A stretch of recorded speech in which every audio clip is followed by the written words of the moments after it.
मैं कह रहा हूँ ना, इस्लाम के खिलाफ ही जा रहे हैं। लोगों का समर्थन करते हैं, उनकी बात राजनीति कर रहे हैं, लोगों के बीच में नफरत फैला रहे हैं। मंदिर के बारे में जिस तरह की टिप्पणी की गई और जिस तरह से मामले को रफा दफा किया गया, वह भी सबके सामने है।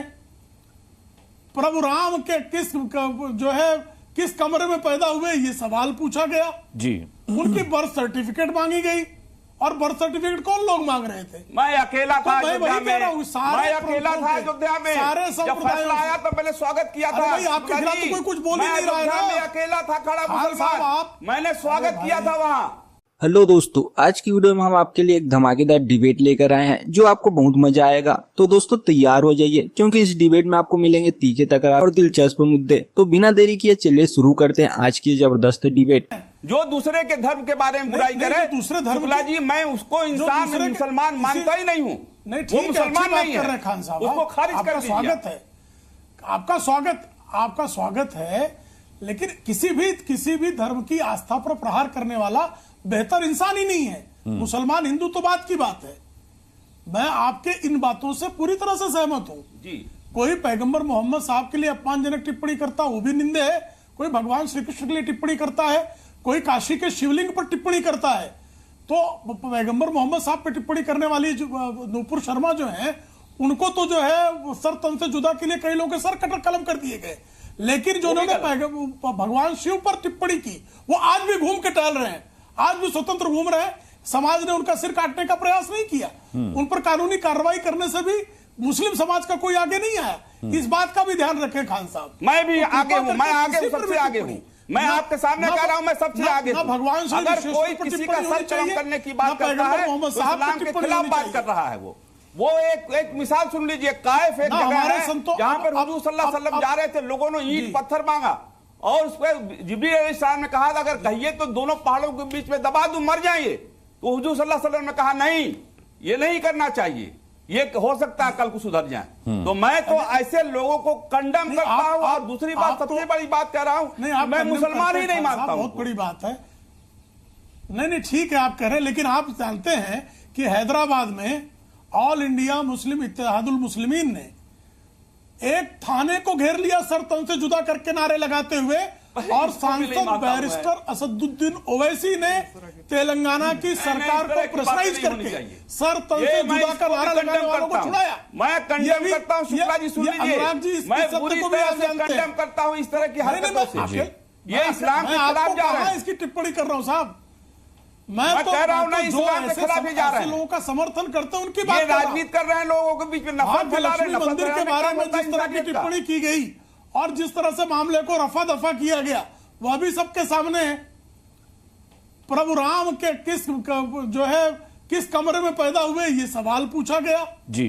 उनकी बर्थ सर्टिफिकेट मांगी गई, और बर्थ सर्टिफिकेट कौन लोग मांग रहे थे? मैं अकेला था अयोध्या में, मैं अकेला था अयोध्या में, जब फैसला आया तो मैंने स्वागत किया था। आपके खिलाफ तो कोई कुछ बोल ही नहीं रहा है। मैं अकेला था खड़ा मुसलमान, मैंने स्वागत किया था वहां, मैंने स्वागत किया था राम जन्मभूमि के फैसले का। जो है और मैंने कहा था कि सर्वधर्म समादर का जो मामला है उसका आदर है खान साहब, सर्वधर्म समादर का आदर है। लेकिन जो लोग आए दिन प्रभु राम, प्रभु कृष्ण, हमारे तमाम साधु, एक मुलायम सिंह यादव जी के सपुत्र हैं आदरणीय अखिलेश यादव, वो कह रहे थे कि हमारे सारे मठ में महंत जो है वो माफिया है। हम आपके सारे सूफियों को, सारे मौलानाओं को इस तरह की बात कर सकते हैं क्या? नहीं कर सकते हैं। नहीं, हम उनका आदर करेंगे बिल्कुल।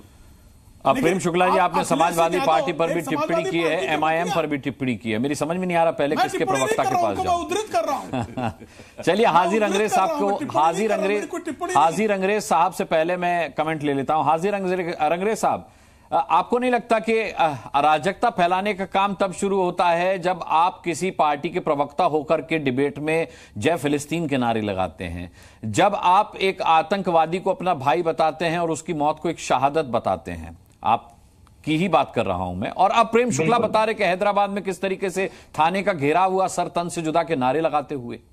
आपको नहीं लगता अराजकता की शुरुआत यहीं से होती है?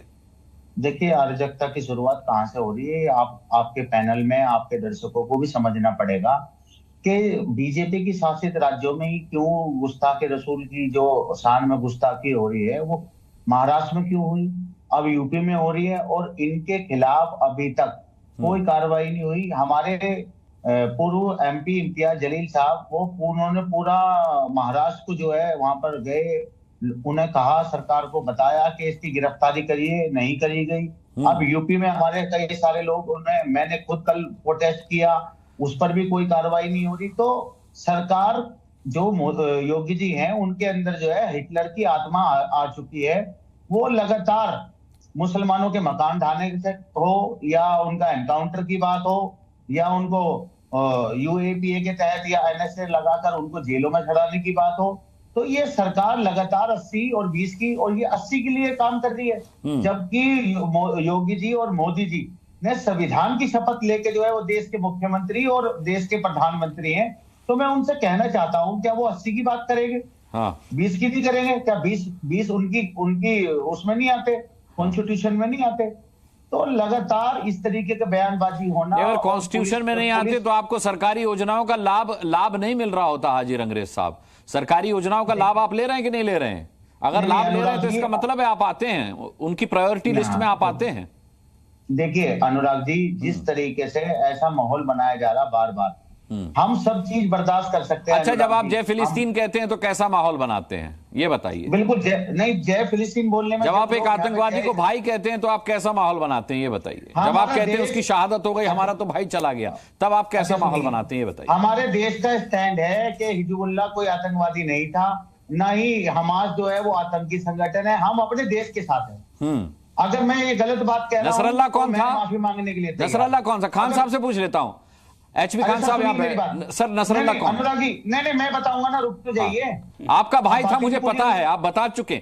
मेरी डिबेट में आप नसरल्लाह को अपना भाई बता चुके हैं।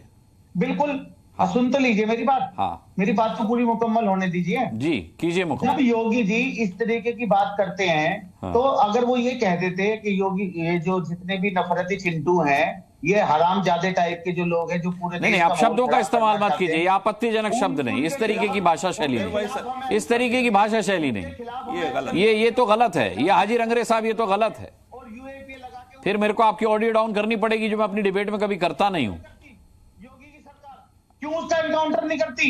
जिनने हमारे पैगंबर साहब के बारे में आप बोला, कर दीजिए उसका एनकाउंटर, करिए इंसाफ आप। मगर आप इंसाफ नहीं करते। अगर यही बात कोई और मुसलमान कह देता तो उसका एनकाउंटर भी हो जाता, उसके घर पे बुलडोजर भी चल जाता। तो ये क्या कर रहे हैं आप? मैं कह रहा हूं कि मोदी जी और योगी जी में जो है हिटलर की जो है आत्मा आ चुकी है। वो मन से जब भी बोलते हैं हमेशा 80 की बात करते हैं, वो 100 की बात ही नहीं करते। ये कैसी राजनीति कर रहे हैं आप? इस देश को किस तरफ ले जाना चाहते हैं? इस देश को क्या है तानाशाही से चलाएंगे? पूछ लेते हैं। ये क्या माहौल बना रहे हैं? वैसे एचबी खान साहब हैरान है, एमएच खान साहब हैरान है आपकी बात सुन करके, लेकिन मैं इसका जवाब प्रेम शुक्ला से ले लेता हूं। प्रेम शुक्ला जी, हिटलर की आत्मा आ गई, हाजी रंगरेज कह रहे हैं मोदी और योगी में। देखिए, जिस तरह से गाली गलौज आपके चैनल पे हो रहा है, इतने निकृष्ट स्तर पर उतर कर अगर बहस करनी पड़े तो हम लोग को क्षमा कर दें, या तो मैं भी गालियां बकूं नवरात्रि के इस पर्व पर, व्रत रहते हुए गालियां बकूं, ये इच्छा है आपकी? गालियां बकी जा रही हैं भाई साहब। अब जो है भाग्य लक्ष्मी को असदुद्दीन ओवैसी के भाई अकबरुद्दीन ओवैसी ने बहुत अपशब्द कहे तो उनका एनकाउंटर होना चाहिए इनके हिसाब से। और तेलंगाना जो है वो भाजपा शासित राज्य नहीं है। आप झूठ बोल रहे हैं। सवाल पूछो, इस बदतमीज को शांत करो, इस आराम से शांत करो। हाजी साहब बारी पे बोलिएगा। प्रेम शुक्ला आपको बड़े प्रेम से सुना है उन्होंने, प्रेम शुक्ला ने बड़े प्रेम से सुना है। प्रेम जी आप संयमित रहिएगा, मेरा निवेदन है आपसे, आप संयमित रहिएगा। हाजी साहब की अशोभनीय भाषा पर आपत्ति दर्ज करा चुका हूं। उनको शांति से सुन रहा था। देखिए, जिस तरह से भाग्य लक्ष्मी को गालियां दी गई थी कि नहीं दी गई थी, और भाग्य लक्ष्मी को गालियां देने पर जो है श्रीमान अकबरुद्दीन ओवैसी को एनकाउंटर करना चाहिए क्या? 15 मिनट में हिंदुओं को हम साफ कर देंगे, मौका दो, इस बात पर एनकाउंटर करना चाहिए क्या अकबरुद्दीन ओवैसी का? ये नहीं हो सकता ना भाई।